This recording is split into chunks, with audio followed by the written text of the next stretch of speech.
This is the MHFi podcast with Carl Jensen and Doug Cunnington. We have authentic conversations about the journey to Fi, health, happiness, and some very odd tangents.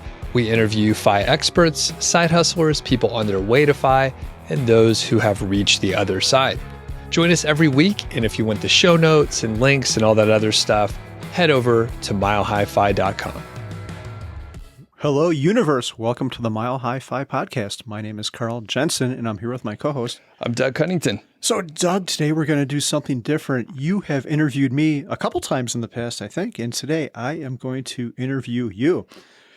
And I have to say, this makes me a little bit nervous. I was thinking about it. I went to the gym and was walking loops around the track, and the thing I've thought is, I'll back up a second. Like, the iPhone was a tremendous invention. It was so intuitive. I remember it hardly came with any instructions at all. You were just able to pick it up and use it. So I think good design like that, great design, often goes unappreciated. And I think it's the same thing. If you're a really good interviewer, sometimes it goes unappreciated. And maybe that's because the interviewer should shut up and let the other person talk, or I'm not sure why that is, but I don't think people appreciate a good interview and how hard it is to actually do that. What do you think? Is there an art to a successful interview, Doug?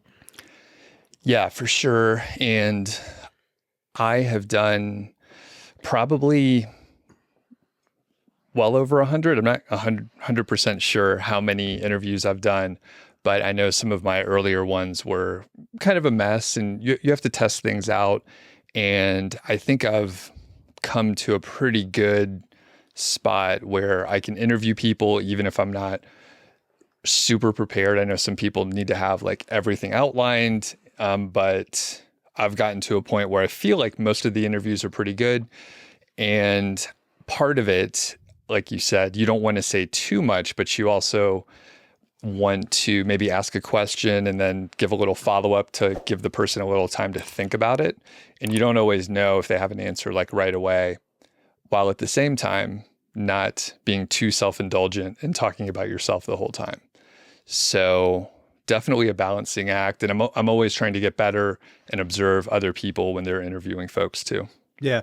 One recent interview, which I thought was good, was, I think it was Lex Friedman. He was interviewing Elon Musk. And there's one part where Lex asks a question, and there's I think 20 seconds of silence where he's just waiting for Elon to come back with the answer. And that's great. Like, a lot of people, if they were insecure, might have jumped in there to try to clarify, but he just let Musk think about it and come back with his answer, which I think was pretty cool. And the silence kind of says everything in that case. Yeah, I remember that episode exactly. And there were multiple pauses like that, but I know I looked down at my phone and I saw like on YouTube comments, like people thought something froze up or there was some technical glitch, but both of them were very good at just being quiet. Yeah. It's really tempting to throw in some filler words or just talk yourself into a circle where you're not actually saying anything, but they were just quiet. It was certainly awkward for probably everyone, especially the listeners that were like, is there something wrong? But it was okay to be quiet. Yeah, if you knew that, I looked at my phone too. I'm like, shit, my phone crapped out. My podcast app needs to be restarted. But once you know that's going to happen, it made for a better interview. So, Doug, I have a lot of territory to cover with you. And one other thought I had about interviewing is it's never really done. I was thinking about questions that I've added. I'm sure if you're watching on YouTube, I'm showing my outline here, which Doug has. But what Doug doesn't know is I came up with more questions while I was walking around the track, which I think are especially relevant to him and maybe slightly offensive as well. But we're going to cover a lot of stuff. We're going to cover young Doug. We're going to cover money. We're going to cover your career. And then I've got some deep questions in closing to probe you with. That sounds amazing. Let's get into it. What is your earliest memory? I have this memory, and I'm pretty sure it's one that I had and not where I saw a picture and I've imprinted and people told me the story behind it. And then I made it my own memory. I think this is real. So I was 2 or 3 years old, and my parents were buying this little Chevy pickup truck at a dealership in Gwinnett. So I just kind of remember my mom my mom holding me and my dad talking to the salesperson. And we had that, it was a Chevy Love truck. It was a yellow one. It was diesel, and diesels last forever. So I drove that truck when I was in high school at some point too, because I cut grass and stuff. So I like drove that truck around quite a bit, and it was, rusting out. The engine was fine. And I think, my dad put 200,000 miles on it or something like that. Wow, that's 2 or 3 is pretty young, especially if it was 2. I think most people, it's usually maybe late 3s or 4 that they have their first memory. When did that truck eventually bite the dust and go? How long did it go on for? My dad sold it to another person who sort of he loved those Chevy Love trucks. And this is such an obscure thing. Probably 1 or 2 people know what I'm talking about, and no one else does. It's LUV. LUV. So someone bought it for, I don't know, say like $1,800 for parts, basically. So this dude had driven a few of these, and then when he would see one, he would try to buy them. That way he could like get the parts and put it on, his best vehicle or whatever. So as far as I know, still running. Geez, so 40 years later, there could still be parts of that car. It's like someone who dies in a motorcycle accident and donates their corneas or something like that. It could be, yeah. And the thing is, I mean, we drive Fords, so it was kind of surprising that my dad got a Chevy, but underneath it was actually an Isuzu chassis and engine and all that. So it was an Isuzu diesel engine. I think it was, tiny 4-cylinder, and it just was a tank. Not much power, but it would just run forever. And like I said, diesels last forever. Have you ever had a diesel auto? I have not, but probably lots of torque there too. Tow shit. Yeah. Yeah. Well, it was so small. It was a very, very tiny little truck, but fun one just to drive around. You never have to drive your group of friends because you could only fit like 2 people in there. You couldn't fit them in the back, the bed? Yeah, you know what? You could do that, but it's so dangerous. So dangerous. What did you want to be when you grew up? You know what? I don't remember. I didn't have like any dream, but one thing that I wasn't planning on doing, which is kind of odd. My dad was a firefighter. He's retired now for many years, but you would have thought that as a little kid, I'd want to be a firefighter. And, since he worked at the fire station, I could like go sit in the trucks and check it out. I had this really unbelievable access, but, I don't remember. I didn't have any specific dreams. And then I think once I got a little older and got into not got into math and science, but I was better at math and science, I was already like being pushed and interested in the engineering areas. So yeah, I didn't have any big dreams. Okay. So I've read some people don't want to do what their parents do, not necessarily because they think they won't like it, but just because, and maybe this is more of a subconscious thing, they want to forge their own identity. Do you think that had anything to do with it, or you just didn't give a shit about fire trucks? Yeah, probably the latter. Yeah, I don't think I was rebelling in any way or anything like that. And to clarify, latter, not ladder. Yeah. Good pun. Yeah. So I don't know. And I tried to think back on that one, and I never had any specific dream. Maybe I was like, oh, I want to be an astronaut. But I mean, like every kid would say something like that. Now I'm like, no fucking way. I don't want to be an astronaut. That's crazy. Yeah. That would have actually been my answer, but I think there's a lot of sucky parts about being an astronaut. I think you have probably a 1 in 100 chance of death, maybe a little bit less now, but yeah, no thanks. Was your childhood happy? Yeah, I think so. I mean, overall, I'm pretty upbeat. So I think I was kind of a happy, silly kid, like a lot of children are, I suspect. I'm not around very many kids, so I don't know. But a lot of times I see them running around playing. So I think I was pretty average. And then probably like a lot of people, when I hit adolescence and those early teen years, I think I got a lot more serious and awkward and reserved. And then I blossomed, later. But overall, I think, I was pretty happy. And you're around me a decent amount of time. Like I'm either pretty even or kind of happy, right? Like there's rare when I like dip too far.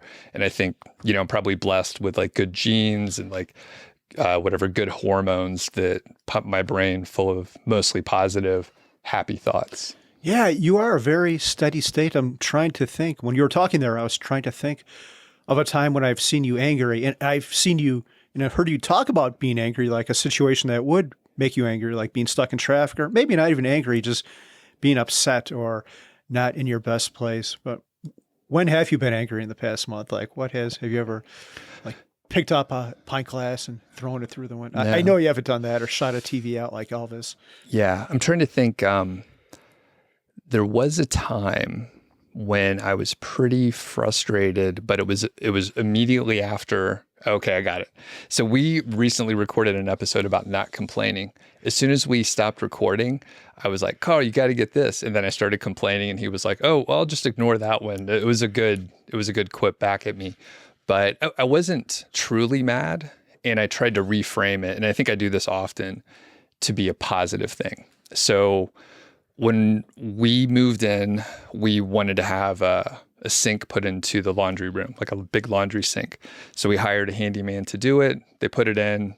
There was a little leak on the drain basket. So it would drip underneath the counter, underneath the cabinet there. And we called them back to come and fix it. And they popped in, tightened it up. And I think it was okay for a bit, but it started leaking again. So finally, like a year later, I finally got around to it, and I took it apart, and I saw that they had the cardboard packaging used as a gasket. So apparently they didn't take the whole unit apart, and they just left that piece of cardboard. And I'm not a plumber, but I'm pretty sure cardboard is not a water sealant type thing, and you shouldn't fucking use it for plumbing. So they should have just taken it apart. Anyway, I fixed it, and it was okay. So that's the thing I complained about.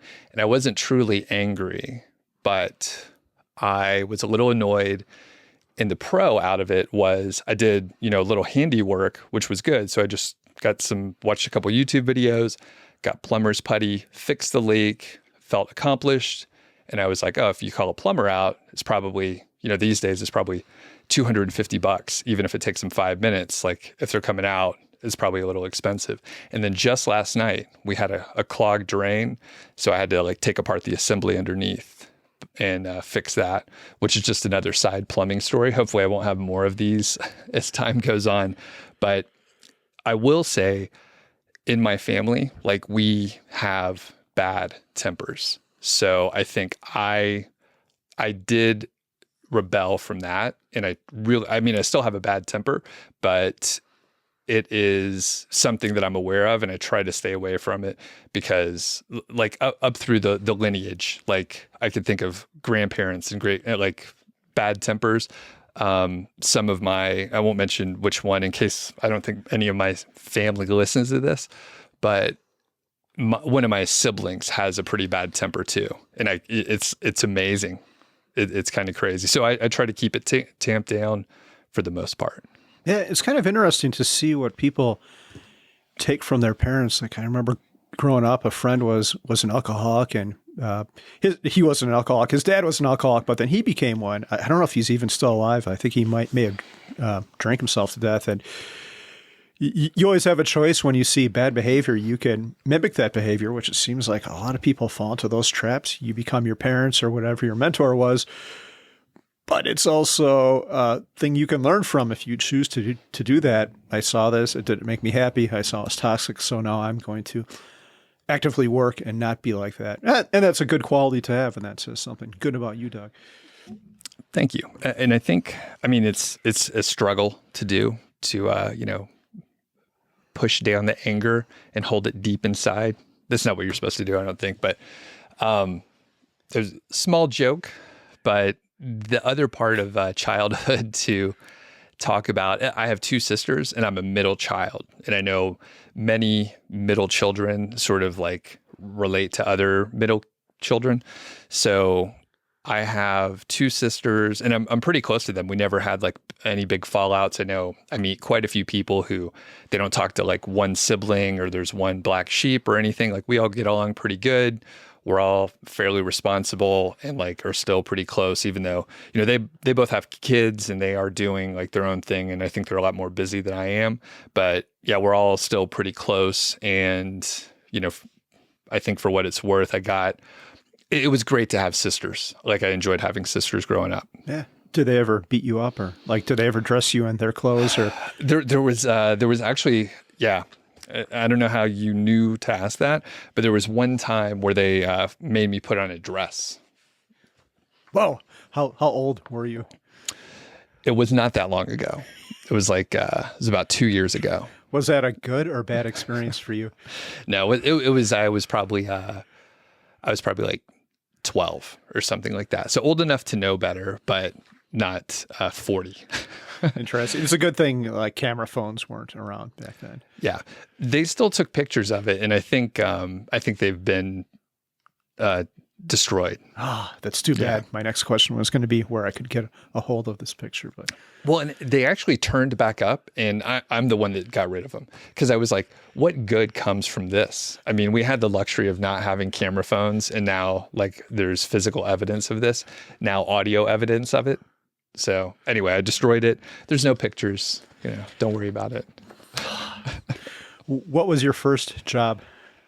Technically, my first job was at Nortel Networks as a co-op in college. So I had no actual job before that. However, I did run my own lawn care business, which we've alluded to, and I think we'll probably talk a little bit more about that. But I started that when I was 12, and I was just interested in getting a CD player because some of my friends had CD players, and it was such a huge technological jump. You didn't have to rewind the cassette tapes, and the audio quality was apparently so wonderful. So I asked my dad, and he said, well, yeah, I mean, maybe you can get a CD player, but how are you going to pay for those CDs? And then I was like, well, I don't know. He said, well, make a plan. And I mapped out on like a spiral notebook what I was going to do. And I was like, well, if I cut grass and I charge this much and I'll cut this many lawns, I should have, whatever projections I put together. And he was like, all right, sounds good. And like, go do it. And then, we'll see how it goes. And that was, I kind of remember it was a Friday night. So the next morning, Saturday morning, I grabbed the mower and I was like, I'm going to go to houses that look like they need their grass cut and just say, hey, can I cut your grass? I didn't realize probably didn't need to bring the mower with me, but can you imagine like a 12-year-old kid knocking on the door, your lawn looks like a fucking mess. And he's like, hey, can I cut your lawn for you? Like, obviously you're not getting around to it. And the first house that I went to, which was just a couple doors up the street, they definitely needed their lawn cut, but they already had someone that was going to do it. So they're like, we don't need that, but you could wash our car for us. The car is really dirty. And like later that afternoon, came back to wash the car. And I think maybe one of their trucks too, because they had a small business and they had like a fleet of trucks. So I got like 2 washes. And I remember I didn't know what to charge, right? I had no information. So I was like, I'll do it for $20. And they gave me 40 for washing like the one car. And this was, early 90s. So the minimum wage in Georgia at that time was like $3.15, something like that. And I was making, it took way too long. And I think I wanted to do such a good job, and I cleaned it inside and out. And, I made whatever, 10 or 12 bucks an hour as a little kid. So yeah, I was like, yeah, I'm just going to keep doing this stuff. $40 for washing a car. Are these people still around? Do you know if they still have car wash needs? Wait, they're in Georgia. I don't want to go all the way over there. But. Yeah. Well, and they, after that, it kind of took off. I figured out that I could like pass out flyers through the neighborhoods, and then word of mouth like spread around. So, there were times where I don't remember how many people, like individuals that I was cutting their grass for, but it could have been about 20 or so. And sometimes they don't need it every week. Some people really, they were like, oh man, this kids going out and getting it, and they would pay me more than I asked for.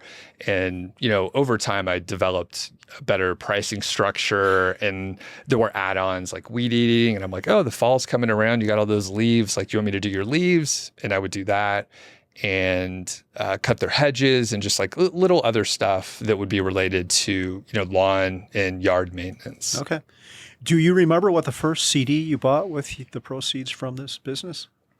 I think it was Digital Underground, the Humpty Dance. So I grew up in the that was the early 90s, and for whatever reason that's what I got. But I also, around the same time period, I think I was also into the hair metal bands that you're slightly embarrassed, but I'm very proud to listen to the likes of Motley Crue. So I think I got Dr. Feelgood around that same time too. Okay, so the first tape I ever bought was Dr. Feelgood. The first CD I ever bought was Living Color Vivid. Do you remember them? They were great. Underrated. Yeah, super. That's still a great CD. And it's one of the ones you could sit there and listen to the whole thing all the way through. Like, hardly any clunkers on there. And one of the early cassettes that I have was Guns N' Roses' Lies. And it's very timely. I just saw Slash and Miles Kennedy like 2 days ago.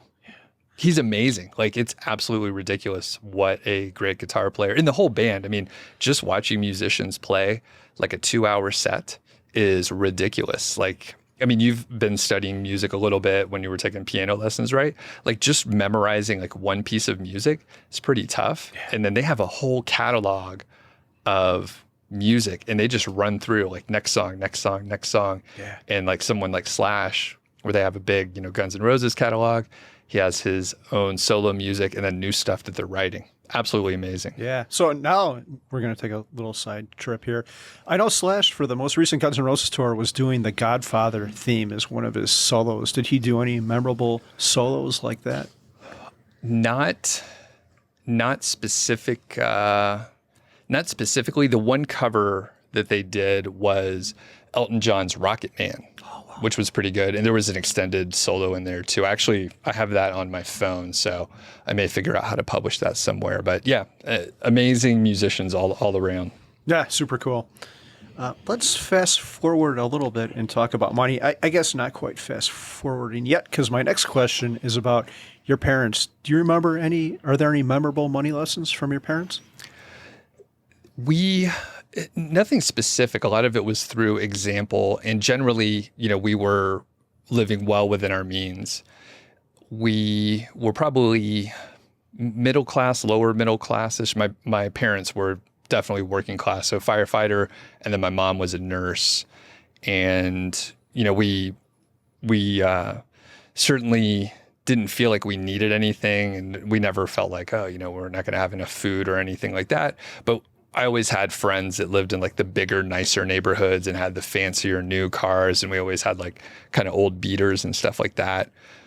And I do remember just the importance of saving. So I had a savings account from when I was pretty young. And I think maybe whenever I got presents from relatives, I'd save that money. And I do remember one specific time, and I hadn't thought about it in a really long time, but my parents gave me $10, a $10 bill, and we were at Kmart, I think. And they were like, oh yeah, you get whatever you want. And I'm not sure. I maybe will ask my dad to see if he remembers it at all. But I was going to go to my cousin's birthday party, who's about the same age as me. And I was like, I want to get her a gift. So I like went around and picked a gift. And I think I just spent the money, or at least the majority of the money, on the gift for my cousin versus just like buying something for myself. And I think I saved the rest of it. So I bought a gift and then maybe saved the rest of it. So I don't know what that says, just a small, that was like the first kind of money thing that I remember.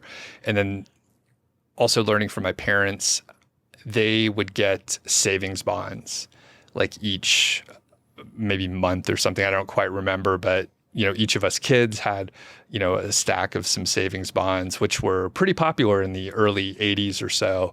Did you have savings bonds? I did. Yeah. So they were like, saving for college. And, by the time we got to college age, I mean, it probably wasn't that much. It was like maybe a couple $1,000. But I mean, back in those days, they could pay for like tuition for a quarter, something like that.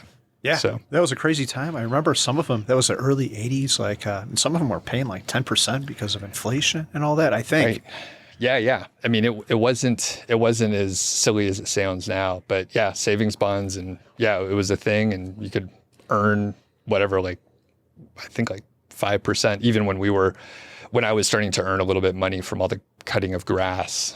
Yeah. Like I was like, I mean, savings bonds are not a bad thing to get into, but I never got any.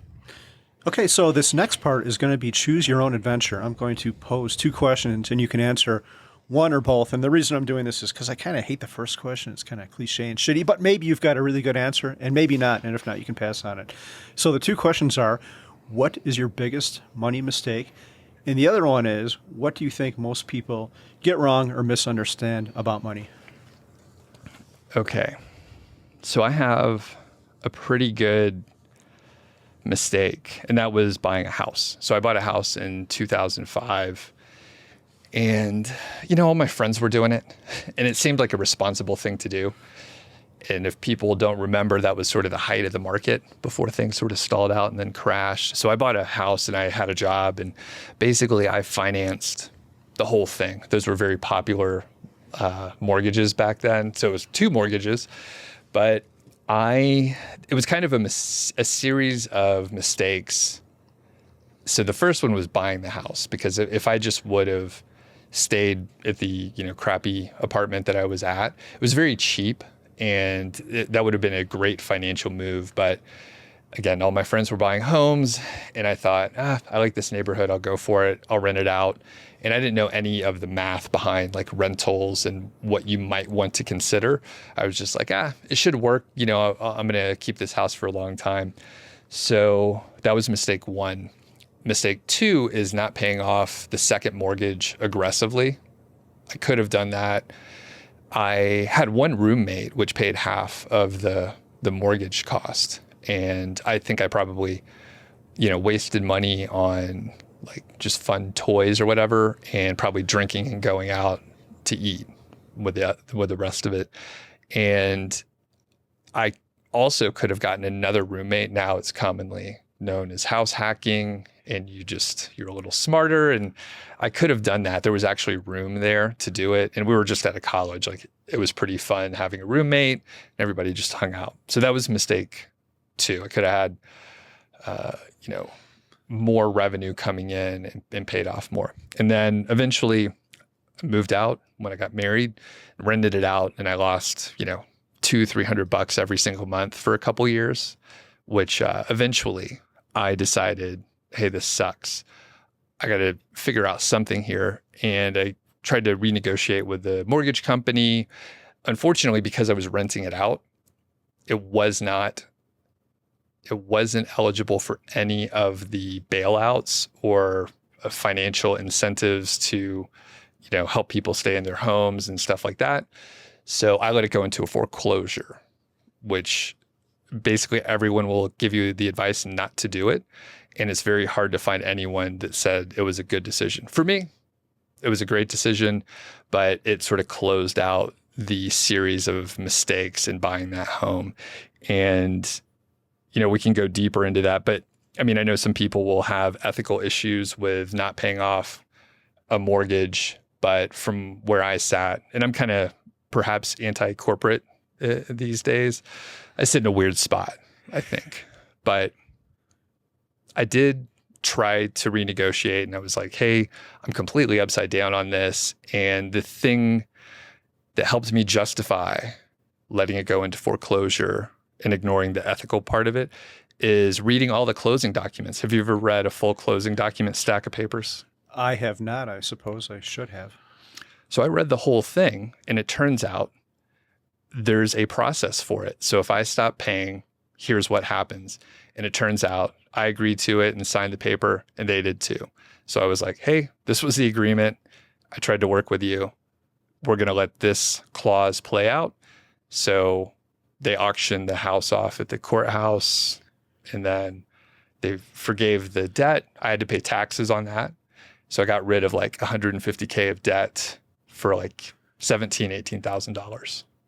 Did you go through, I suppose it was a friendly eviction. They didn't come on, put a stamp on the door, the sheriff shows up and puts all your shit on the front lawn. Like, that didn't happen, right? It was more of a negotiated circumstance, I'm guessing. Yes. Yeah. And it was, yeah. So it was totally fine. It was just a trail of paperwork, and no one hassled me. No one hassled my family. Like, I got one phone call, and then there's a very simple form that you could send via registered mail that says, don't contact me anymore. And then they stop contacting you. So it was just a process. So how long did you live there for free after you decided to take this route? So one other thing, and this, hopefully this won't offend other people, because I was still renting it out. I had already moved out. So I rented it out to people, and I wasn't paying their mortgage, or not their mortgage. I wasn't paying my mortgage, but I was accepting rent during the 6 months. And the timing was perfect. I was like, hey, you guys will have to be out by then. And they're like, cool, we're buying a home. We just need a place to stay. And yeah, so some people may have an issue with that. But again, from where I sat, everything was legal. And, they signed a lease with me. I had an agreement with the bank, which I decided, and again, leave comments if you think I'm crazy and you disagree with the way I did that. But basically, I pocketed all the money for the rent, and then I didn't pay the mortgage company. And I was like, fuck you, mortgage company. And then I went along. My credit didn't drop very much. I mean, it was still, I think, like 720 after it dropped. And the thing that you have to think about, if anyone is looking at this as a possibility, I wasn't planning on borrowing money. Again, basically, I'm like, I got a car. If I need to buy another automobile, like, we'll figure it out and we'll pay for it. And then I wasn't planning on buying a home in the next 7 years. So basically, I knew my risk tolerance, and then decided, hey, let's make a gamble, even though everyone is telling us this is a very bad decision. It turned out to be a great decision. Yeah. You brought up house hacking. This sounds like another form of house hacking, perhaps. You could, yeah. It's definitely in a gray area. And I mean, it did get awkward because the renters were starting to get mail about being delinquent on the mortgage, because you start showing up on reports, and then like creditors will start contacting you to say like, hey, we see you're behind on your mortgage. Do you need help? We can help you reconsolidate your debt and blah, blah, blah. The other part is I had no other debt. I just had assets. So my credit didn't drop very much. I didn't have credit card debt. Like, I was in a very strong financial position. I just had a really dumb investment, and I wanted to get out from under it. And I did it in the most dramatic fashion I could. That last comment was a joke, by the way. I don't recommend you you actually pursue this house hack unless there's no other way out. Let's move on.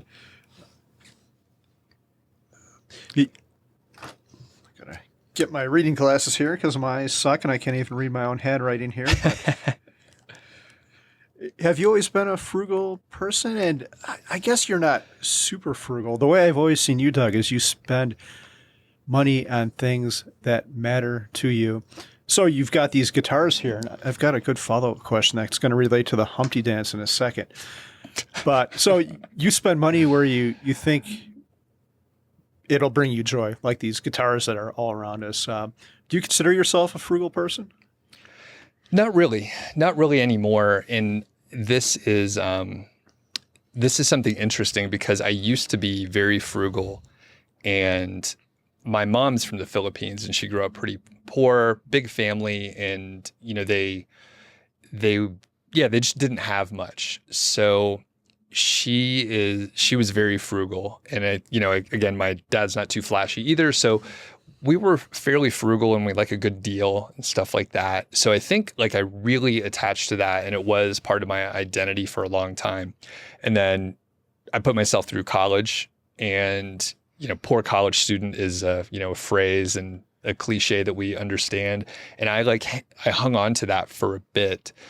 And the other side of the coin is kind of for my mom. She also likes buying things. So she's frugal and doesn't want to spend too much, but she also likes to shop. So she would get like cheap stuff often just because it was a good deal, even if you didn't need it. So I had this sort of weird background. And I guess, this could go back to like, what did my parents teach me about money? Like this all ties in really well. So I had a pretty strong, like frugal ideal for a long time. And one very stupid story that I just thought of is in college, one of my friends and I, James, he and I would want to go out. We would want to go to these clubs for some reason. I don't know. But we would go in before they started charging a cover so that we wouldn't have to pay the cover. And I told someone this recently and they were like, oh yeah. And then you would get a stamp and come back in later. And I'm like, no, there were no stamps. We just went in early and stood around for like an hour and like got smashed at the bar for cheaper drinks. And then we would just stick around late night. So that's a weird frugal story that we would go in before the covers. But the other part is, as I got a job and worked in the consulting industry, there was a lot of like sort of flashiness and anti-frugality and a lot of status symbols. And you talk about, the company that you worked at where people would get a new car and then they would tell everybody about the new car. And there was like a culture of like one-upsmanship. And that was kind of the area that I was in. Like people were getting bigger houses, or they would get a bonus, or like, fuck it, I'm going to get a third car. Like they would get an extra sports car just to have it. So I was definitely in a spot where I was like spending more and becoming less and less frugal. And then probably around the time that my wife and I were earning more money and we're trying to figure out where to invest, and we found Mr. Money Mustache, mainly just the investment portion. So we studied where we could invest on our own and not have any advisors. So we also ran across some of the frugal ideas there. And I think at that point, there was a bit more of a shift where I was like, oh, I don't need to spend on everything. Like some of it is very wasteful and doesn't make me very happy. And other pieces are, maybe they're expensive, but they do make me happy.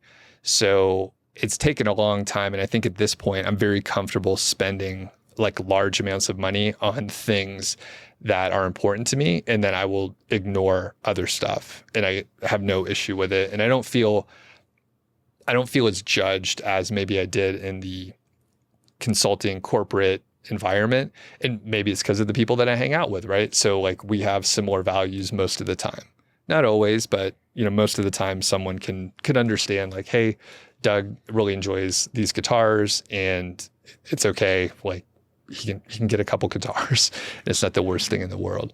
So I've definitely shifted to a spot where I'm happy to spend money on stuff that's really important to me. And I know, you're a car person, and I don't think it would be crazy if you got like some crazy car or rented something crazy for a bit, or just spent a kind of a disproportional amount that wouldn't quite make sense for most people, but it makes sense for you because you like cars.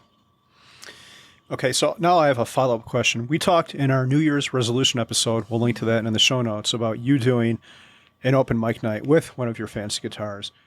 We also just talked about how your first CD was a Humpty Dance. I know the song you had initially been planning was the Four Non-Blondes song, but I challenged you, I put out a challenge to do an acoustic guitar version of the Humpty Dance. That's interesting. I'll have to look into it. And, the funny thing, someone just asked me the other day if the open mic thing was a joke or not. And I was like, no, I was actually going to do it. So the problem, I like your challenge, but the thing that holds me back is I would have to figure out how to arrange that music. And I would have to figure out how to play it and then find someone that can sing it. The good thing about the Four Non-Blondes song is that's a crowd favorite. Like, probably several people in the audience would know how to sing it.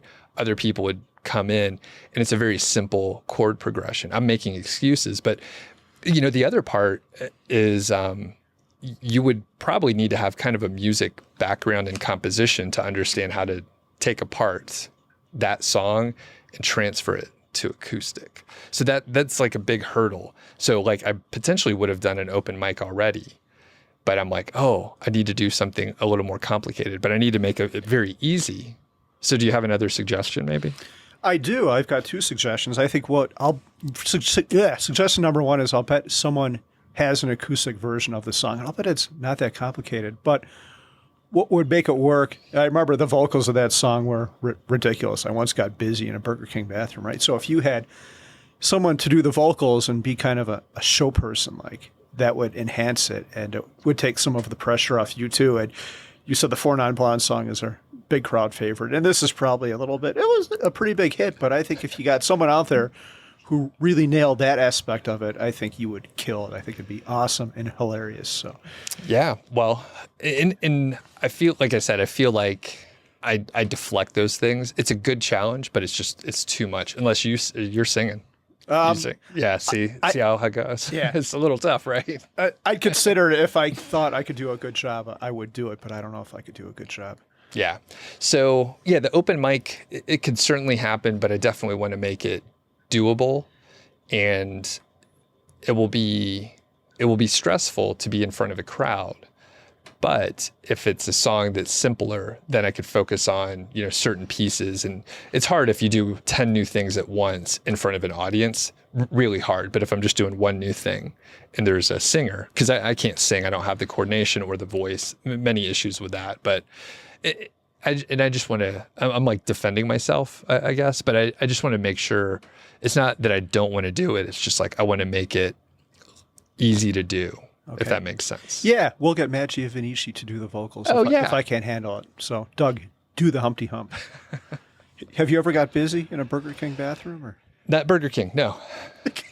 Wow, we'll explore that another time.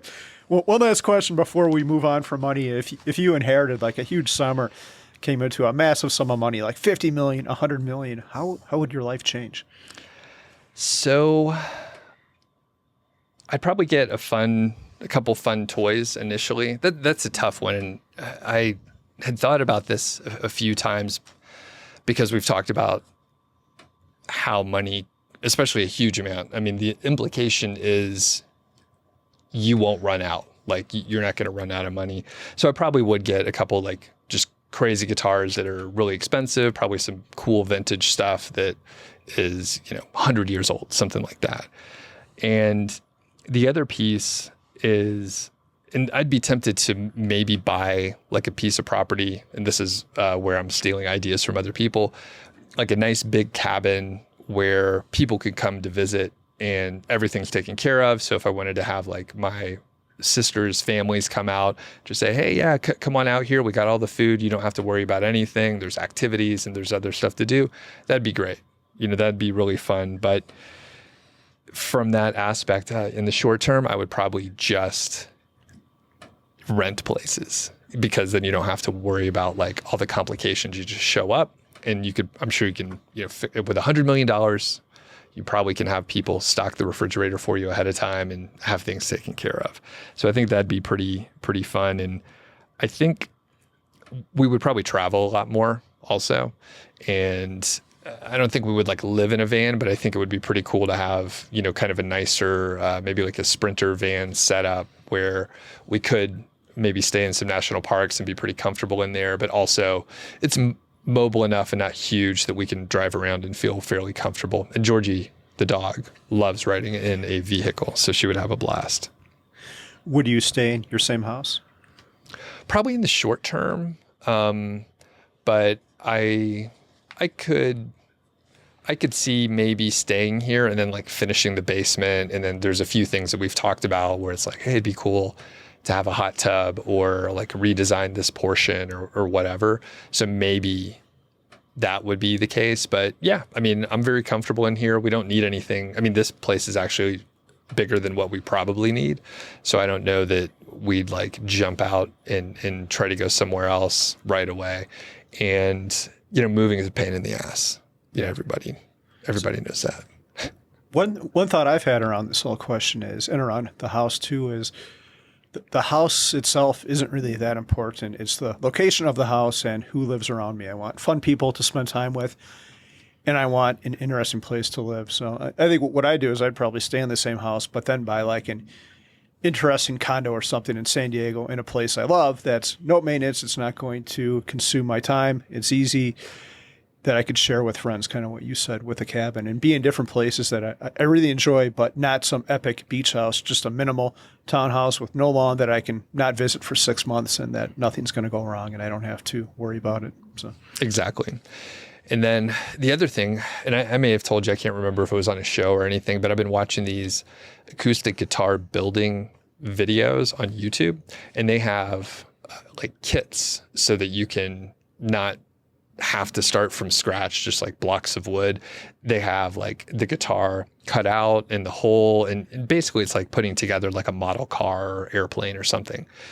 And that looks really fun. And we always talk about the value of work and being challenged and like creating something. I mean, you've been doing so much construction, like it feels so great to build something with your own hands. And is that right? Like you built your awesome porch and all that stuff, right? You must have felt awesome after building it physically, right? yeah, it feels great. And I know it would be really fun to do. And the other thing with like building a guitar or something like that is it's very time consuming, and I haven't done much woodworking. I wanted to get into it a little bit more. And I think you've seen I built like a table in the other room there. You gave me the tabletops from IKEA. And then I built like a little grill table. So I really like completely lost track of time when I was working on those projects. And it was fantastic. You know, you got power tools and there's sawdust and like it was great. And then I'm like, I have a solid table. Like this thing is probably going to last like, 15, 20 years, even if I leave it out in the sun and the rain and all this stuff. Like it's a solid little table. Yeah, cool. And if you ever do build a guitar, it might come curved already, but I actually have the silicone heat blankets to curve wood. So if you ever get around to that, let me know. I was going to ask you, because I know you did some of that bending. It is, I may do that. Like if I build a guitar, it would probably be like the second or third where I would take on like that extra step. And, for a guitar, you have to thin the wood, get just the right thickness, and then, you heat it up. I guess you have to keep it like wet, right? You have Yes. to moisturize it. And then, okay, very cool. Yeah. Before we move on to your professional career, have you ever got busy in a Taco Bell bathroom? Or? No, you're trying to find no restaurants. Yeah. No restaurants. Okay. We'll How about follow you? up on Hold this on. later. Yeah. How about you? Hold on. Yeah. Never a restaurant. Okay. I can't say it publicly because it would probably, I can't even say why I can't say it publicly, but yeah, we'll talk after the mics are off. Let's talk about your professional career. You've mentioned a couple times that you had a successful lawn care business, and we just talked about that. You washed cars, you trimmed hedges, you raked leaves. And I don't know if this is a joke or not, but you've said that I should have just done that and not gone to college. I could have been more successful and made more money. Is that a true statement? If you could go back in time knowing what you do now and tell your past self, hey, just stick with the lawn care, screw your engineering degree, would you have actually done that? So I like where I'm sitting now. I'll preface with that. So all the experiences and the mistakes, even buying the house, like all valuable. I learned something from them. It'd be a very interesting alternate path. And I think I probably could have earned more and been more, quote, successful. And, hopefully I would have built the company up for a few years and then sold it after, say, 8 years, something like that. And I think it would have worked out because I was pretty organized for a kid, and I didn't have the skills yet to hire people or to manage them. So that's where I had a huge gap, and it potentially would have been perfect for me to go work at an established company and say, hey, actually, I wouldn't even have to tell them. I could just observe, right? I could work in the crew, fucking cut grass and do whatever, and then like see how they were managing things. Chances are, because I was organized and I show up on time, I probably would have been a crew lead anyway. And then I could have learned from people that knew how to do it, and they would coach me, and then I would know how to manage things and all that stuff. And I could have worked on my thing on the side, or even just paused it and started it back up in the future after I learned for maybe 1 to 2 years, like how to run a crew and like what they did and what mistakes they made so I could improve it on my end. And I think it would have been very possible for me to get those 2 years in and start back with my company when I was like 20.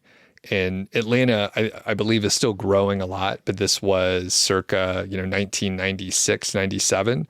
And if you could imagine, I probably could have just worked and maybe gone to maybe commercial route. So instead of working with individual households, I could do like, big office building spaces where instead of like 40 or $50 for cutting the grass and doing everything, it's hundreds of dollars for each job. And then you're probably dealing with more professional people. You're dealing with like whatever the super is for the operations or whatever for that building. So yeah, I think it could have been very successful. And if I was smart, I probably would have grown it to a good level and then sold it for, some good sum of money where I could not do anything for a little while. Yeah. It's an interesting to think about because I've got kids and I think about this. There's a lot of things you can do, maybe more than ever right now, that you might be better off financially not going to college. But then I think college was a lot of fun. I made good friends, lots of good memories, and there's other maybe soft skills you get from college that might not be applicable at a direct degree, like a primary effect at your job. Like if you're an engineer, you might not care so much about English or speech, but I think you're a better person for having taken those classes and studied that. So I don't know. I go back and forth over that. Yeah.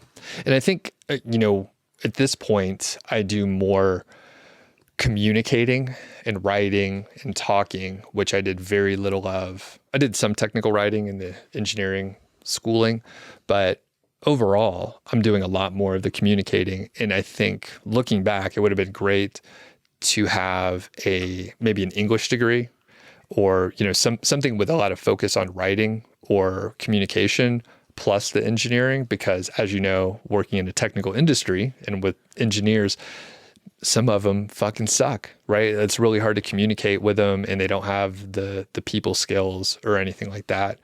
So I think it could be really valuable. And I wish I would have spent more time in my English classes, like learning to write better or well, or whatever you say. I don't even know the right word. I suck at it. Okay, so you did not pay attention in that class. It must have been an 8 o'clock class, 8 a.m. Now I'm a morning person. I mean, I got no excuse. I tried really hard, but I always butted heads with like the English professors or high school. That's really where I got turned off from like literature and English and writing in general. Yeah. Okay. They did it. Yeah. They did not cultivate it in me at all. So I've got some of the same thoughts, but I'm curious, what turned you off? Do you have any was it a specific teacher or the subject matter? Or? I think, I'm not sure, but I think whenever I showed up whenever the class showed up, it wasn't just me, but in many of the English classes, I remember this multiple years, the teacher would go over something and like everyone in the class would not know what they were talking about. And they're like, oh, they didn't teach you this last year. You should know it. And then they would like very quickly go over it. So each year I feel like I was getting more and more behind and I didn't understand how to use commas or something like that. So very slowly, like I just got more and more behind and they would I felt like they were talking down to me, and that could be, it's probably my fault, right? But I'm sure people let me know in the comments or shoot me an email. Did you have English teachers talk down on you? I mean, I did all the time, and I'm like, this sucks. Like I'm crushing it in these other classes and you guys are mean. You guys are mean to me. And I didn't feel like they were trying to teach me. Yeah. They were just upset at me. Yeah, it sounds like a toxic. Yeah, it sounds like a toxic environment. If you see someone down, you don't try to push them down further. You try to lift them up and not be negative and shitty like that. Yeah, and it was awful. And there was I had a very terrible professor in in college of like the freshman 101. And I remember I went in and asked for help. I'm very much in favor of asking for help and going to office hours. I went in almost all my classes. I would like go to try harder and like get help and do better and figure out where my gaps were. So I went in for like our big paper and I went over it with him and he was like, yeah, it's pretty good. Like you're almost there, like probably needs a couple other drafts. And I went to office hours with his TAs and I ended up with like a D- on that paper and dropped the class. And I'm like, what the fuck, dude? Like we sat there and you told me to my face that it was getting there and like the communication was not there from him. So I dropped it and I was like, this sucks. Now I will follow up with a positive note. So I had a wonderful history professor in college, and he gave me multiple like 100% like A+ on my essays, and he gave me great comments, and I put one on the refrigerator like that. That's how I was like, this is crazy. So I wondered if, well, he could have felt sorry for me, but I doubt it because he had to give grades to people.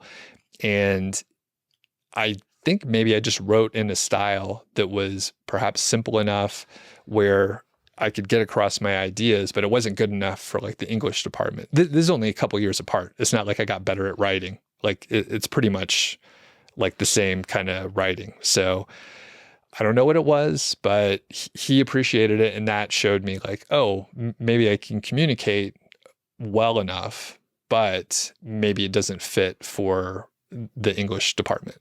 Got it. Yeah. I don't know. I definitely have a hang up on it still, and I hold a grudge against English teachers. No offense to anyone specific. One of the things that annoyed me is you'd be in these classes and you'd read a book like Kurt Vonnegut's Slaughterhouse-Five, or you ever read any Kurt Vonnegut books? Or No, I haven't. It's often on my list, and then I think I started reading one before I became a quote reader. Yeah, and I'm not sure I got into it enough, but maybe I'll check it out. Yeah, they're pretty good. They're easy reads. But one of the things that annoyed me about not those books or any other books, but we'd read this literary criticism and you'd try to think of what the author was thinking and their motives and all that. And in the back of my mind, and I remember even raising my hand and saying this, like, what if he just wanted to write like a fun story? What if he didn't have all these deep issues and shit? What if this was just something fun he wanted to write about? Like, where do you get all this shit from? It's all made up, I think. Maybe it's true, but you don't know it's true because the guy's dead. Yeah, I can't remember who it was, but I remember one author said, yeah, there's nothing behind this. It's just exactly what it says. Like it's a dude doing this and there's no symbolism. Yeah, I like that. No symbolism. English teachers everywhere like screamed in pain. Okay. Where did you go to school and what did you go to school for? Georgia Tech for computer engineering. Okay. Is that the Bulldogs or am I thinking of something, or is that University of Georgia? That's our enemy. Oh shit. Sorry, that's Doug. our in-state enemy. They're the Bulldogs and the Yellow Jackets for Georgia Tech. Oh, that's right. We've discussed that before. Okay. Yeah. So it's slightly offensive that you would even say that. Who would win a fight between Yellow Jackets and the Bulldogs? Like the actual animals, not like the football team. I mean, I think with enough Yellow Jackets, you could put a dog away. Yeah. Okay. What was your first real job post-school? So that was Accenture. So it's a management consulting company. And it was a good job out of school. And funny thing, I mean, Georgia Tech's a pretty tough school. Do you know anyone that, aside from me, that went to Georgia Tech? I do, or I don't know if you've ever met Evan before. If not, you will at some point, but he went to Georgia Tech as well. Okay.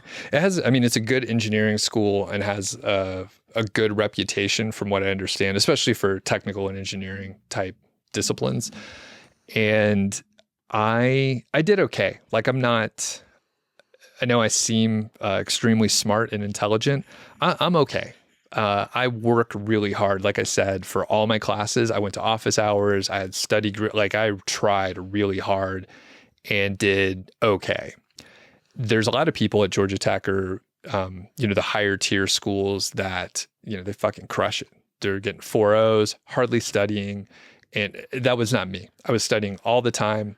got pretty good grades, but the reason why I'm telling you this is there's GPA cutoffs often when you're interviewing during your senior year.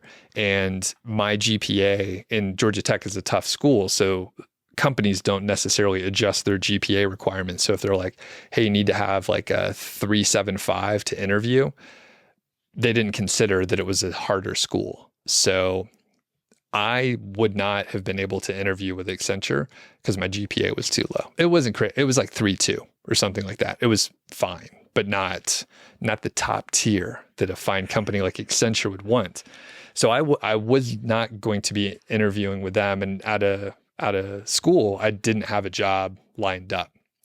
So luckily, I had a friend that worked there, and I got a referral, and then I was hired after that. So I was only like out of a job after school for maybe like a month or so, and then I started up.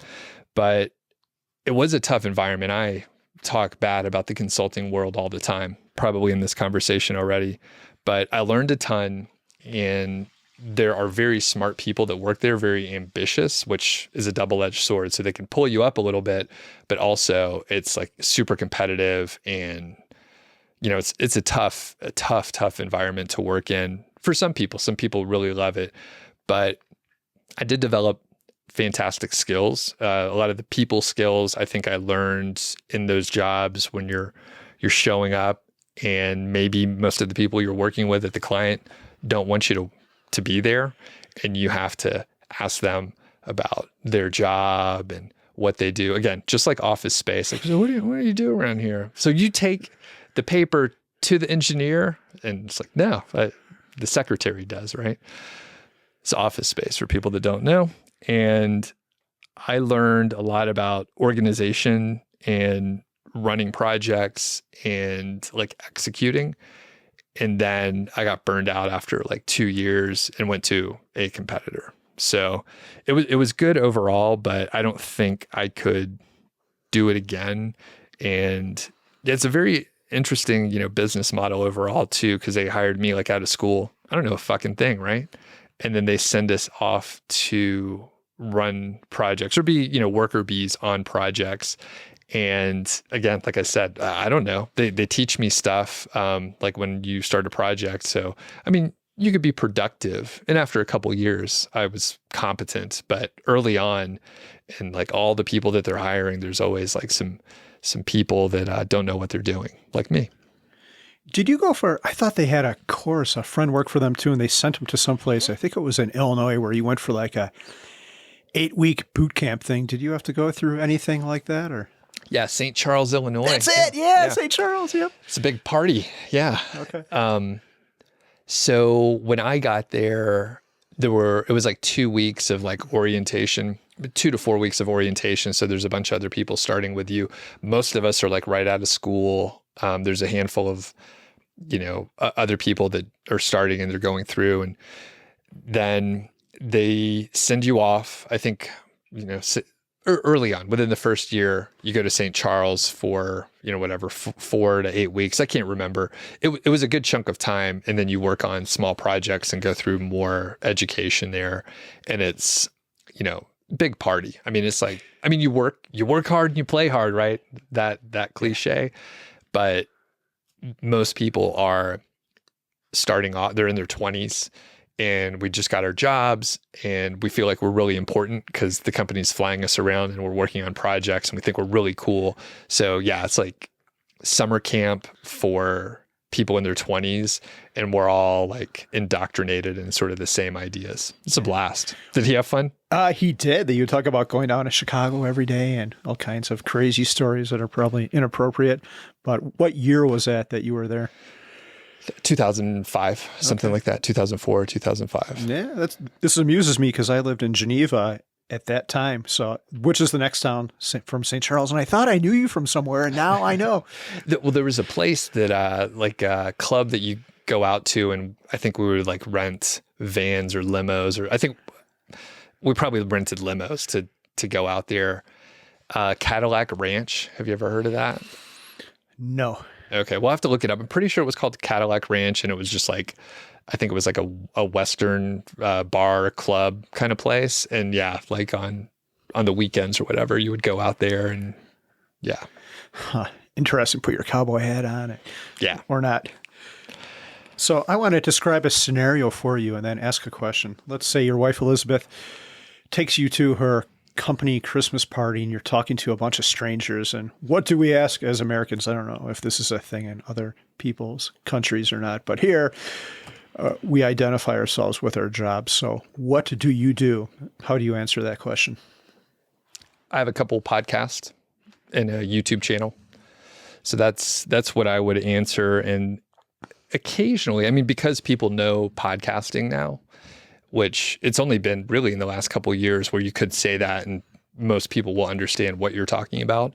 So people may dig a little deeper and then I may, tell them a little bit more about it. But yeah, podcasting, YouTube, and then I would say, I have a blog and some online courses as well. And then if they keep probing, I can go into it a little bit deeper. But yeah, that's what I say I do now. Okay. Do most people continue to probe or do they just, is that a conversation ender? It depends on the crowd. So in our crowd, in the, Fi community, a lot of people are a little bit more familiar with online courses and affiliate marketing. So they may ask more and then I can, go much deeper into it and, talk about, websites that I have that earn some money and there's product reviews and it's a fairly straightforward thing. And I got into this kind of stuff back in 2013 and it is nice when people do understand like what it is that I do. And then the online courses are very cool. And that's an even smaller subset because you have to, for people to be interested in online courses or know like much about them, they probably have to think that they're expert enough to teach people about something else, which I mean, that is true, but it's rare when you run across people who are like, I'm so good at my thing that I want to like have a course online and sell it to people. And I mean, if you had a course, Carl, what would you teach people? That's a good question. I don't know if I have anything I'm trying to think of a specific hard skill that I could teach someone. Maybe like how to start a blog. It sounds so stupid and it's something I would never do, but I'm trying to think of what else I have to offer. And it turns out I don't think it's a lot. So there you have it. Yeah, you got a ton to offer. But yeah, I mean, you started a blog successfully and it's very clear that it's successful. So that would be a perfect thing for you to work on and teach people. And some people, not all people, but some people like you. And they would take the course from you over other course creators. And there are, I mean, that's a very popular course topic because a lot of people that want to be, or basically people that want to teach courses often come from the blogging world or podcasting or this area that we're in. So it's a very popular one, but you totally could do that. Yeah. So tell us about some of your online hustles. I know you invented the golden ratio, right? Yeah, keyword golden ratio. So I started in 2013 with affiliate marketing sites. And I mean, I made every mistake in the book because I didn't know what I was doing. I just jumped in and started learning and trying and making mistakes and pivoting. So those kind of got me started. And typically if people aren't familiar, like I said, there's product reviews and I'm just going to look around the room here and maybe it's a website about cameras and filming or something like that. So maybe people search for like best tripod for YouTube or something like that. And my site maybe would have a review. And then if someone makes a purchase after they click the link that goes to Amazon, then I would get a small commission. And the commissions are anywhere from like 1 to I think 10% or so. And it sounds like a small amount, but it depends on how many people buy things, of course, and then how many visitors just hit your site. So it can actually be a pretty significant amount of money. And I've been doing that kind of stuff since 2013 and a couple false starts early on, like in the first months, 6 months or so. I went from, not knowing how to do anything to wanting to earn like $200 or $300 a month from one website.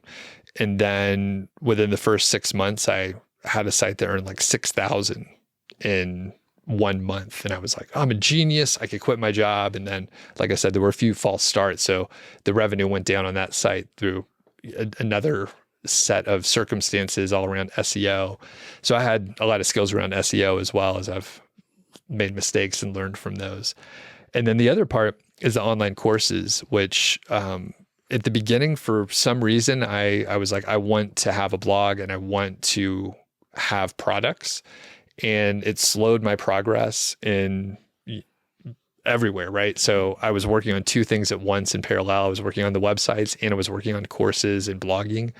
So it slowed everything down, but it turned out to be a great way to like diversify my revenue, where they were completely independent. And slowly over time, grew the blog and courses into a full platform where now I have a podcast and YouTube. And looking back several years later, there's a lot of stuff, but I didn't do it all at once. It was just really slow, methodical, and layering on more complexity. Okay, interesting. And that's how I think a lot of people, I see this in the blogging community all the time. They want overnight success, but I think the people who stick with it and grind it out, and their core focus might not be to make money. Maybe they just want to do a good job. Those are the people who have staying power. If you're just into something because you want to try to flip the switch and make money as soon as possible, you might have a problem doing that. Well, and I think you're right 100%. I definitely didn't approach it as a hobby in any capacity. And I definitely was looking to not necessarily make money as soon as possible, but I generally don't want to do activities if there's not some purpose along the way. I've moved away from that a little bit, where I now know, for example, with the podcast, I know if I start the podcast, I don't know exactly how it'll work out, but I can see a path where it could be profitable. And like I said, I come at it as a capitalist very much, but I do understand, like, even if there's not a clear path to earn or a clear path to like get to where you're aiming, it could be a good experience. And I've seen it work where you approach a project, you don't know how it's going to work out, you don't know how you're going to earn from it, but then from your new perspective, you can now see new possibilities. Maybe you meet someone, maybe your network expands because of it. So there's a lot of like zigzag lines where you're like, oh, wow, I couldn't have planned that, but it sure did work out well. And guess what? It's because you started the podcast like 2 years ago. Yeah. So. Yeah. I'll clarify that. Like, for example, this podcast, we've been at it for almost a year now, and we haven't made a cent. This has been a money-losing venture for us, but I do hope it makes money eventually, and I think it will this year. But how it does, like you just implied, we don't know. Maybe someone will reach out to us, or maybe we'll reach out to someone.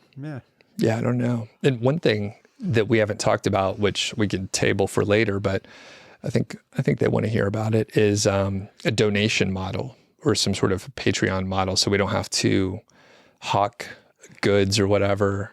We can just, let the people that want to support us. Oh, we're totally going to hawk goods though too. Doug is modeling, I should say, our new MHFi sweatshirt, which will be available soon. Affordable and comfortable and very stylish too. Yeah, all the cool people are wearing these. And if we could find a supplier for the neon mesh tank top too, that one's a little bit more difficult, not a popular item. Yeah. One thing, like I haven't Googled that too much, and you know what? We're flexible on the color. So I think if we're like, hey, we can do just other colors if they don't have neon green, I think that's probably cool as long as it's mesh. But one thing I was thinking about you, Carl, specifically, and just like bodysuits, like a mesh bodysuit or some kind of fishnet thing. What is a bodysuit? I'll show you later. I think you're going to like it. It's because you're warm natured, right? You're warm most of the time. I am pretty warm. I need less clothes than more. Yeah, I think you're really going to like these mesh or fishnet bodysuits. Can't wait. Okay, one final question before we end this part of the interview. Have you ever got busy in a Kmart bathroom? No. No. Okay, good. So this last part we're going to close on. We're going to talk about, these are where my questions come in that I didn't tell Doug about. I was listening to a couple podcasts. I've been doing a lot of walking lately, and I exhausted all of my normal material. So I was looking for something to listen to, and these two podcasts I listened to actually were super applicable to this interview. So I took a bunch of notes, and the first question I'm going to ask you about, this might offend a lesser person, and I don't think you're going to be offended. But it was about this person who wrote a book called, let's see, I have to look it up. It's called An Ordinary Age. Have you heard of this before? I haven't, no. Okay, so this person was talking about, in her book, about how there's a lot of value to just being ordinary and not striving. We've got this culture where we're taught, like the media talks about, how we have to strive to be exceptional people, and that's how we get fulfilled. And she said there's a lot of fulfillment in just being ordinary and plain. And the first person I thought of was you, Doug. Oh, I love it. Yeah. Okay, so you're not offended by that comment? No, not at all.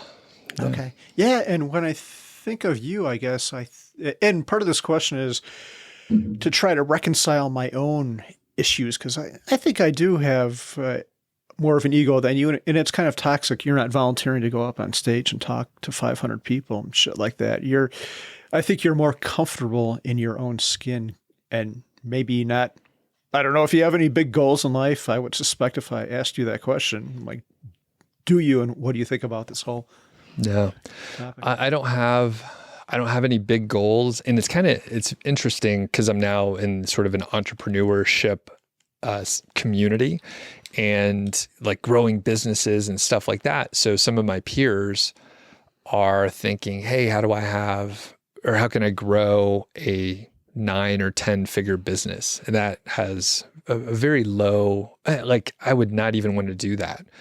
And a lot of it does come down to like, ordinary stuff. And it's not that I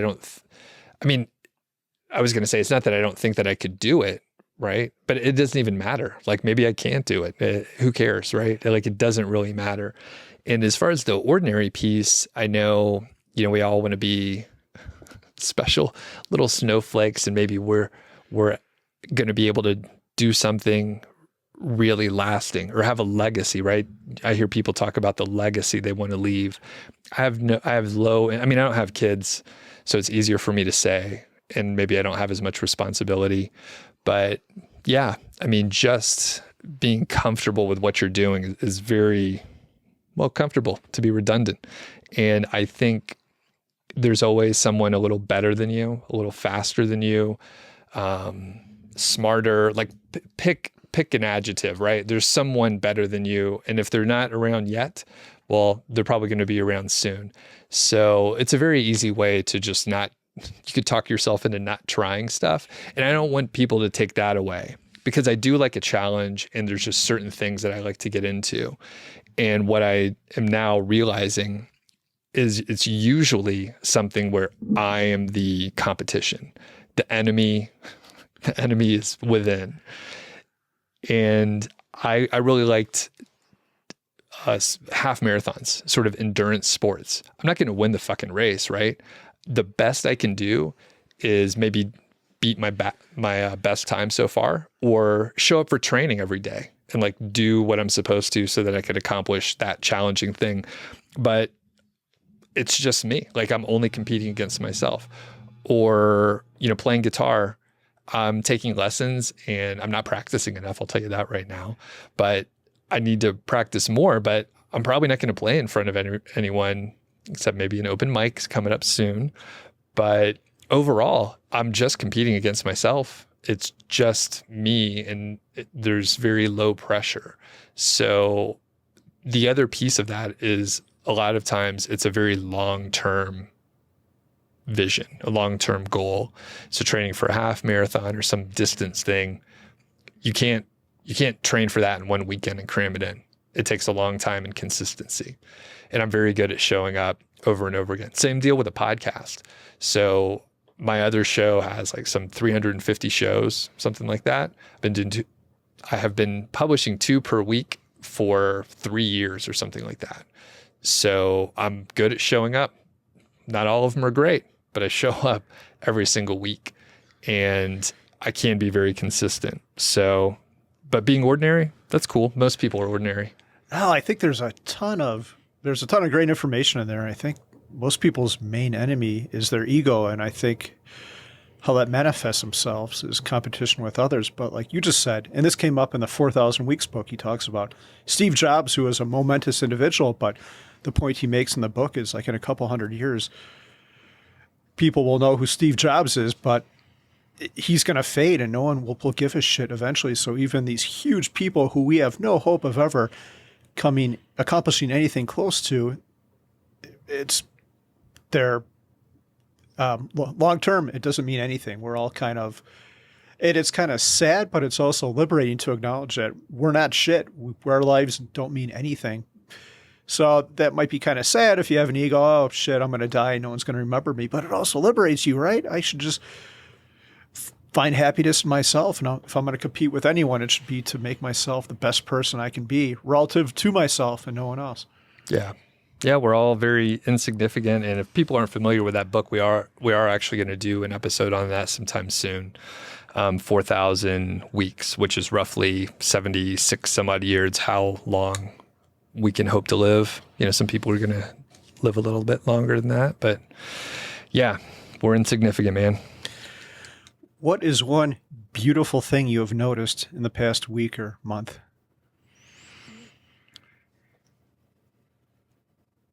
The first thing that jumped into my brain was a picture of a bald eagle. So not the picture of the bald eagle, but the bald eagle was amazing. So I went up to our local state park, St. Vrain State Park, and there's an eagle that lives there. And I walked, pretty much right under it and got this great photo where it was looking down like through the tree branches at me. So you could see, the very pale blue eyes and those beaks are so sharp, man. I don't know if you've seen like a close-up picture recently. I'll show you once we finish recording. But yeah, it's amazing. And of course, the backdrop is the Rocky Mountains. You can see Long's Peak and some of the other tall peaks in the Rocky Mountains. So it was absolutely beautiful. And it's one of the reasons why I like living here. And like I said, I probably wouldn't move if I had $100 million, at least not in the short term. Yeah. How close were you to that bird? maybe 30 feet or so. I'm not good at judging distances, but I literally walked under the tree that it was at. And it was like, looking down at me, like, who are you? I had Georgie with me. So Georgie didn't even know. Although I don't want to alarm Georgie with like saying, hey, bird, because she actually knows the word bird. And she would have like started jumping up, like trying to chase the eagle away. Yeah. How do you find joy in your daily life?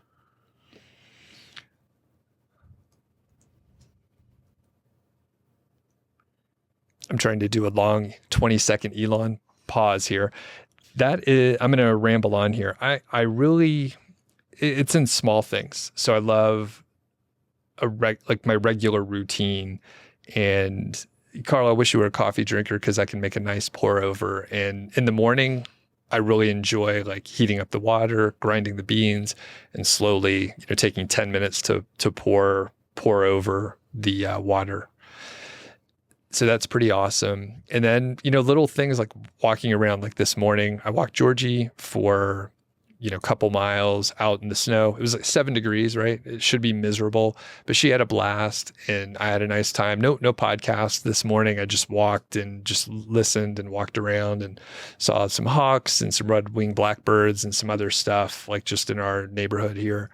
So, little stuff like that. And then another big one is cooking. I love to cook and I really like complicated, elaborate things. So I made pizza last night, but it was a pizza dough that it's a sourdough type. It's just been in the refrigerator for I made it like a week ago. I didn't know exactly when I was going to make it, but it's a very slow rise, a really, nice crust and those kind of things, or brisket. I love smoking meat, and you've had some of my brisket. It is very good, and it's actually super easy to make. It just takes for fucking ever, right? Most people are not patient. You have to plan 2 days ahead of time to make sure you're going to be able to get it done for dinner time. and not make everyone wait until like midnight or something. So yeah, those little things like that. And we actually watch a decent amount of TV. I think I told you the other week, like, hey, there's nothing wrong with watching. If people enjoy TV, they can watch TV. It's totally fine. And yeah, my wife and I love to watch, some of these mini series that are out that are maybe sort of more dramatic in action. Like there's a new Jack Reacher out there on Amazon, very entertaining. And I love the story arc of like an 8-hour mini series versus like hour-long sitcoms and stuff like that, or hour-long dramas or sitcoms that are like 20 minutes long. Interesting. I'm thinking about your coffee comment and how much you like that routine. There's a Vietnamese Buddhist monk who just passed away a couple weeks ago, and I can't pronounce his name. It's like Titch. Have you ever heard? Do you have any idea who I'm talking about? I don't. This guy is the father of mindfulness, and that's one of his tenets. Like, you should appreciate and try to pay attention to everything you do. Like, if you're closing the door, you should pay attention to it and maybe appreciate the movement in the door. And if you're washing dishes, don't let your mind wander. Appreciate the action. Is that what you're talking about with coffee, or is it something else? And how important do you think it is to be mindful and present? Yeah. Yeah. You know what? I have the exact same thoughts as this very accomplished, I don't know if Buddhist monk, but yeah, I'm just like him. Yeah, exactly that, where I'm like, this is great. Like, this coffee smells wonderful. And actually, another thing related to aromas is walking around, and occasionally I'll get a whiff of like, whatever, like the taco place over here is like cooking up their chicken, and in the morning I'll smell that great smell. So one of the smells that I really love is like a diner. So you may smell like some of the grease from the grill, they're cooking breakfast or whatever, but then maybe they also have like cinnamon rolls and pastries and donuts. So there's some sweetness in the air. And then you get the nice roasty coffee. Like, the aroma of a diner makes me hungry immediately. I'm like, that's a joyful thing. I love a diner and just going into a place like that. Maybe like Goodfellas, we ate there a couple weeks ago. Like, that aroma of a place like that is like greasy coffee and a little sweet. You know what I'm talking about? Yeah. Just this conversation is making me hungry. I haven't eaten yet, intermittent fasting and all that. But yeah, I know exactly. You ever walk past Winchell's up on Main Street? Oh, yeah. I don't eat donuts that often, but I often thought, like, if I ever open up a bakery, how you could make the most money would be to have a big fan that blows on the sidewalk, and it would just capture passerbys. Yeah. So those kind of aromas, it makes me happy. I love food and eating and talking about food. Yeah. So, Doug, one side comment is we just bought like a gas-fired pizza oven, one of the fancy ones that'll get up to like 800 or 900 degrees. We should have a pizza party sometime when it gets a little bit warmer. And it's portable too. Like, I could take it over here. I love sourdough too, man. So you had me at sourdough. All right. Yeah, you got it. I got a big bag of flour with your name on it. Oh, I can't wait. Who or what inspires you? Yeah, this is a tough one too. You came very hard hitting. I don't think I asked you any like super hard questions like this, so I'll have to do that sometime soon. I think I appreciate people that sort of reject the standard path and narratives. And it is certainly probably ego-based, right? Because that's what I did, right? So eventually we realized, hey, we don't have to just take this shitty raise and take this job. Like, we can go do whatever we want. And now that I'm more a part of the Fi community, there's so many people that are doing it. So I see that and I'm like, this is great. Like, you don't have, like, you could choose your own path and look at what's important to you. And you don't have to follow like what your parents or what society is like pushing you towards, which, I mean, shit, half of it could be in your head anyway.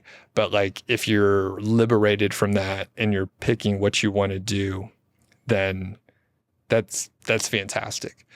And that's not to say like the standard narratives, like if someone is on a more traditional path and like that's what you want to do, or you're happy with it, like, I'm not judging anyone. I'm very like, people could do whatever they want. I really don't care. But that, that piece where people are realizing, they're waking up and they're like, oh, I'm not happy doing this. Why don't I change a few things and test out some different lifestyles or choices to see if that fits what I want to do more? Yeah, I like that too. It's always interesting. And I think about it from a couple different perspectives. The people part is interesting. There's one guy who's at the co-working space who got a top score on the MCAT and was all set to go to medical school. And he's like, I'm not sure this would make me happy. I'm not going to go to med school. And he could have gotten in, which is an accomplishment. I'm sure his family might have had some disappointment, but he's like, I'm going to start a software company, like a complete pivot. And I think that's so brave and commendable and interesting. The guy's going to have a better life because he didn't take – and it's funny, the easy path would have been going to medical school for him, but he did something else. But, yeah, I think about I don't think most conspiracy theories are true. They're a bunch of shit. But there's some information in that we're fed that turns out it hasn't been true. And the one that comes to mind is the American diet. We were told for decades that to eat a high sugar, high carbohydrate diet and low fat. And it turns out that's probably a bunch of bullshit. Big sugar. Yeah. Yeah. So it's interesting. You should always put some thought. But there's a balance to that, too. You can't be a lot of the stuff out there is not true either. And that's all I have to say about that. Back to the root of the question, like what inspires me. And I will mention something that doesn't inspire me very much. And I read part of The Obstacle is the Way, I believe. Ryan Holiday book, very popular. And there was a section that I stopped reading immediately after. I should go finish it. I know it's a good book and has some good ideas in there. But it was about Steve Jobs. And Steve Jobs like went in and, whatever. He's famously like hard to work with, right? So he like went into the engineers and he's like, just fucking figure it out, right? Like some story like that. And again, I didn't finish the section, but my takeaway for the most part and how people talk about Steve Jobs or someone of that caliber, they're like inspiring and they're inspiring the workers to accomplish something that they don't think that they can do and really like, pulling that work out of people. And because I had the corporate view that I mentioned earlier in the thread that goes along this whole conversation, I view myself not as Steve Jobs. I'm not Steve Jobs. I'm not inspiring people. I'm the worker bee that he's trying to get me to work 20 hours a day all week long and being, kind of hard to work with. So I view myself as the worker bee. And I'm like, that's not inspiring. I don't want to do that. Steve Jobs can like fucking hire somebody else. They could figure it out. I don't care. Like he wants to have a legacy. Like it makes no difference to me. That's his time. My priorities are completely different than what Apple or Steve Jobs wants. I mean, I love the phones. I have like 10 Apple products. Like I'm deep into it, but for that, like I don't find it inspiring for people to push like the whole team so far to do more and more. And do you have any thoughts on that? Am I crazy? I haven't said that out loud, but like whenever I think about those things, I'm just like, go fuck yourself, Steve. So he painted, to back up a second, I read that book, but I don't remember that passage. He painted Steve Jobs in a positive light because of that attitude, or what was the premise for that passage, I guess, in the book? I don't remember. I should have thought of that before I started down that road. But I think, it's the obstacle is the way. So I think you're going up to some insurmountable task that doesn't look possible, but they figured out how to do it because Steve Jobs gave them this really great speech. Yeah, I'm not sure about that. I'm not sure I like it. I think one of the points of financial independence is, maybe the whole purpose of it is, all of us have a life that's going to make them happy. And most of the time, that life you can't reconcile with a full-time job. If you're that engineer who's listening to Steve Jobs yell at you, that's probably not your best place. If any of those engineers were super rich, they probably would not continue to do that specific job. So I think for most people, compromise might be too strong of a word, but for most people, a full-time 40-hour job or 80-hour-a-week job, apparently if you're working for Steve Jobs, if you were working for him, is a compromise to your life, and you can't really reconcile that with your best self. So, yeah, I guess I'd say I'm not crazy about that either. I think there's a lot of value to struggle, but I don't see how that relates. Yeah.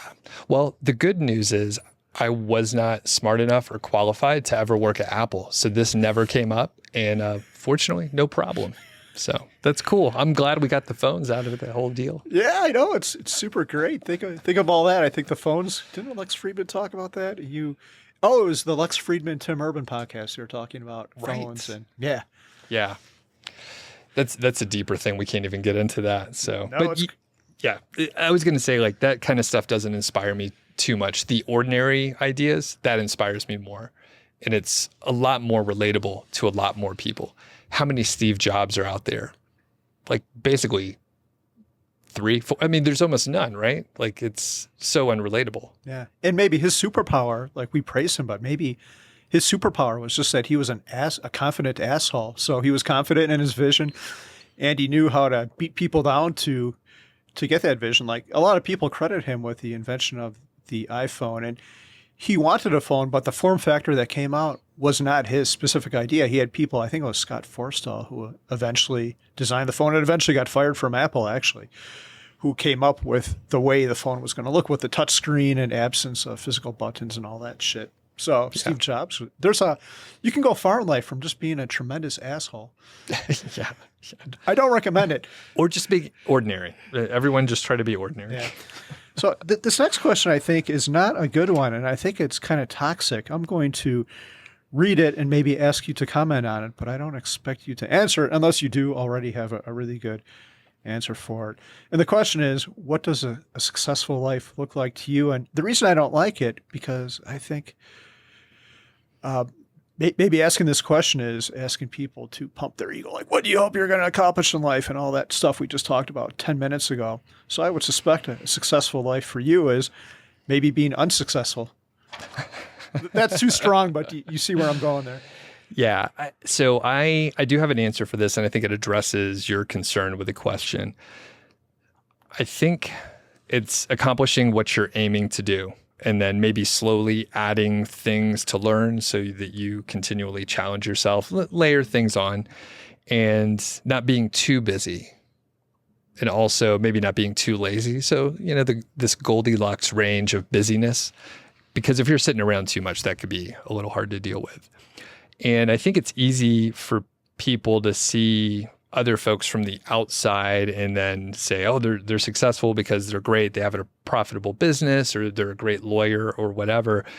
And the thing is, they might be really busy and stressed out, or maybe they don't see their family as much as they want to because they're focusing on their career or business, which looks, that here in the West or in industrialized countries, we think about how much money someone's making, and pretty much that's the success bar most of the time. And they may or may not be successful if that's what they were trying to do or not. So if someone's super busy and they don't get to see their family much, but they make a bunch of money, maybe they feel like a failure because they don't see their kids much. So you have no idea what someone's trying to do. And I'm not trying, generally, like I said, I'm not trying to judge anyone I do all the time anyway, but generally I'm like, oh, if that person wants to work really hard, that must be a high priority. And if it's not, then they're making a bad decision. But I'm not the person to tell them if it's what they're aiming for or not. So I definitely don't view it successful if I see someone who's stressed out all the time and really busy all the time, because typically, at least for me, that is my source of unhappiness, is stress and being rushed around. So I really like sort of a leisurely pace most of the time. It feels a lot more calm to me. And it could just be my own brain doesn't do well when I'm when I see the clock and I'm running behind and I'm like, oh crap. This is probably a couple of the times that you've seen me quote frustrated. Maybe you couldn't see it on the outside. I just looked frantic and running around, but running late for something. And I'm thinking at FinCon, we had some back-to-back meetings. And I was like, oh man, we should have scheduled this different, because we were running around and everything was late. If one thing goes wrong, everything cascades. So I try to have gaps in my schedule. So I guess that's the one thing I do judge on. If someone's always stressed and late, then, and I'm not talking about you. I just want to make that clear. Not you, Carl. No, it's okay. I accept it. I own it. So to build on that, you work for Accenture, and I know people who work for a lot of these big consulting companies too. And a lot of them are like, yeah, my goal is I want to work my ass off and I want to make partner and blah, blah, blah. Do you ever, I guess my question to that is, what would you say if you met someone who's out of college and say, yeah, who said what I just said? What life advice would you give them? Would you try to talk them out of it, or what would you say? No, and I learned this from my beer judging days, which I'm still a beer judge, but sometimes people will come up to you and they know I'm a beer judge and they made their beer and they hand it to you and they're like, what do you think? And you have a choice to make there. So usually what I do, and this is kind of the proper etiquette, I believe, I'll ask them, do you want like deep feedback? Like, do you want to know exactly what I'm thinking? Or do you just want to know if I kind of like it or not? And then depending on what they answer, I can give them like a very, slap on the back, happy answer, like, yeah, it's pretty good. Maybe, tweak this if it needs something. But the beer judge answer is like, you analyze it and I could tell them all sorts of flaws, like, hey, you messed up when you used the water. Did you do this when you were boiling? There's a handful of things that they could have made a mistake on. And it's very rare to get a perfect beer. And you check to see, because if someone just wants to slap on the back and then you lay into them with all the things that are wrong with what they created and they put all this time into it, they don't want that answer, and you're kind of like an asshole for talking down to them and stuff like that. So you always check. So if someone was starting at Accenture or a similar company, Accenture is great, by the way. Like I said, it wasn't a great fit for me at the time, but I mean, I learned a ton there. If someone is really ambitious and that's what they're aiming for, and they asked me about it and I clarified it, I always double check, like, do you really want to know? And they're like, yeah, I really want to know. Do you really want to know? Like, you really make sure. Then I would maybe say, hey, there's another path. Like, it could work for you, but there's another path. And if you want to hear more, I could tell you more about it. And it's not my path, right? It's like whatever they would want to do. But maybe if they wanted to hear about it, I would tell them, but I wouldn't push it on people. Yeah. It's weird. I know someone who is a partner in one of those things. He's got this beautiful house. I think he paid like $4 or $5 million for. He's a partner. And I've never asked him this, but now that we're having this conversation, I want to say, like, what's next? Where do you go from here? You've accomplished this tremendous thing, made a tremendous amount of money. Like, where do you go from here? It's kind of, I think it's almost, unless it's really, really your thing and that really makes you happy, I think it's kind of, you can't reconcile that with a happy, really good life. I don't know. Do you think that's a valid comment or not?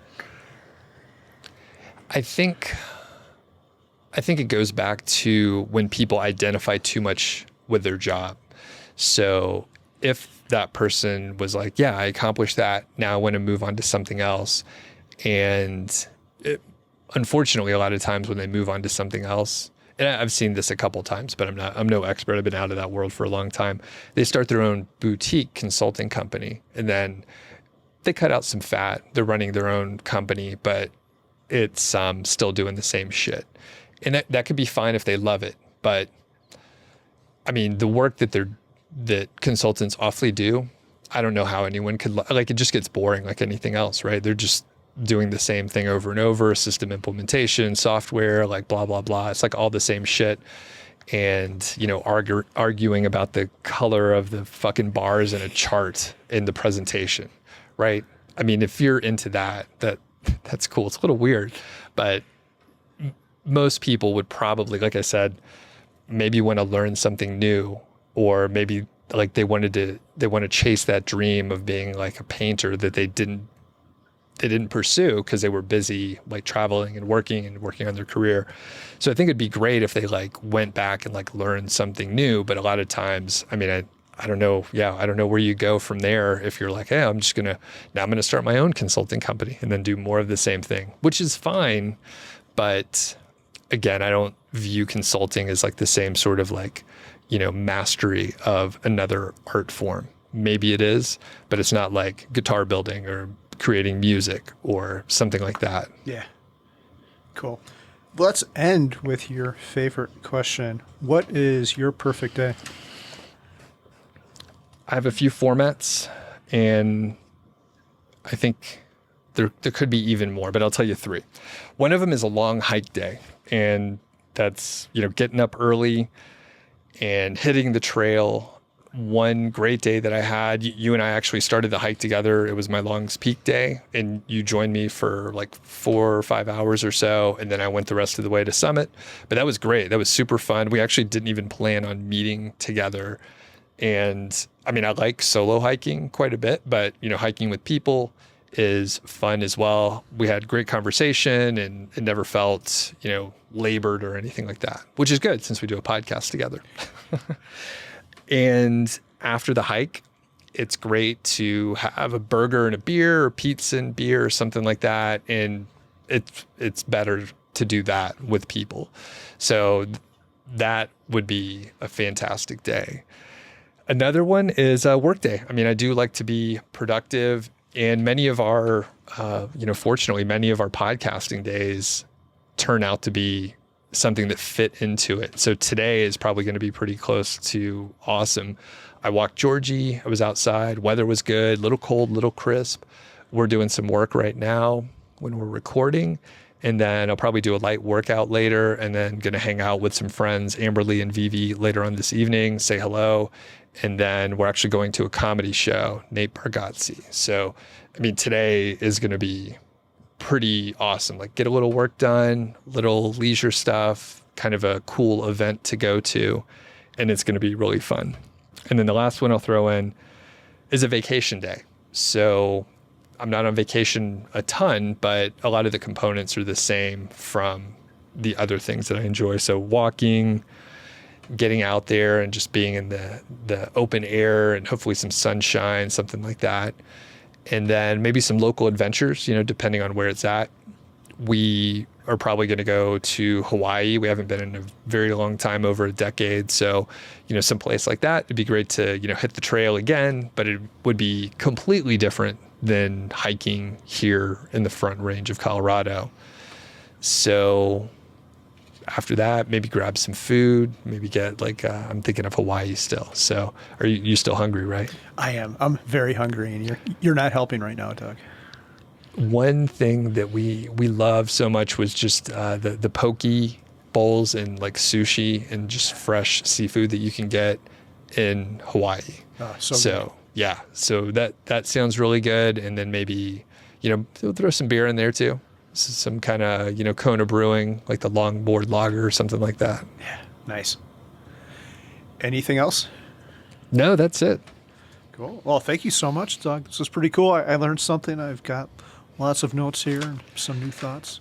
Yeah, I mean, this has been pretty cool. And I mean, I told you before we started recording, I'm a little nervous because there's so many things to get into here, but it was really fun. And I mean, there's nothing better than talking about yourself for over an hour.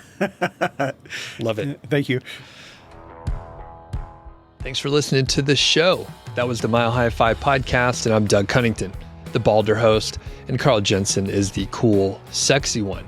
If you dig the show, please do 3 things for us. Number 1, tell a friend, a family member, an enemy about the show. We really don't care who you tell. Maybe forward them a specific show that you know that they will like. It's the single most helpful thing that you can do to spread the word. It's like giving us a virtual high five, and actually we don't give high fives in person, so the virtual kind's pretty good. And more importantly, your friend or family member or even your enemy will appreciate the fact that you were thinking of them. Number 2, make sure you're following or subscribed on your podcast app, Apple Podcasts, Spotify, Overcast, YouTube, whatever you're using, and that way you won't miss a show. And number 3, please leave us a rating and review. We read them on the show occasionally, and you might hear yours out there on an upcoming episode. Quick disclaimer, this show is not financial or legal advice. I'd actually be surprised if it sounded like it.